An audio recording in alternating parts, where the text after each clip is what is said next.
প্রেমের টানে বাংলাদেশে আসা ভারতীয় নারী ও তার প্রেমিক ধরা পড়ল। প্রেমের টানে বাংলাদেশে আসা ভারতীয় নার্গিস ও তার প্রেমিক ও স্বামী জুয়েল সরকারকে আটক করেছে পুলিশ। মঙ্গলবার সকালে ভারতীয় সাবেক স্বামী মীর ফজলুর রহমানের দায়ের করা প্রতারণা ও অর্থ আত্মসাৎ মামলায় উপজেলার বালসাবাড়ি গ্রামের দাঁতপুর এলাকা থেকে তাদেরকে আটক করা হয়। উল্লাপাড়ার মডেল থানার ভারপ্রাপ্ত কর্মকর্তা মোহাম্মদ নজরুল ইসলাম জানান, ঘর সংসার করা অবস্থায় নার্গিস ভারতীয় স্বামী মীর ফজলুর রহমানের ঘর থেকে নগদ অর্থ ও স্বর্ণালংকার চুরি করে বাংলাদেশে এসে তার মোবাইল প্রেমিক জুয়েল রানাকে বিয়ে করেন। এই ঘটনার কয়েকদিন পর ভারত থেকে তার সাবেক স্বামী বাংলাদেশে এসে নার্গিসকে ফিরে পেতে চায়।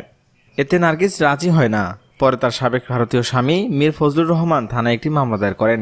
তিনি আরও জানান, মামলার তদন্তে সত্যতা পাওয়ায় ভারতীয় নারী নার্গিস ও তার বাংলাদেশি স্বামী জুয়েল রানাকে আটক করে আদালতের মাধ্যমে জেল হাজতে পাঠানো হয়েছে।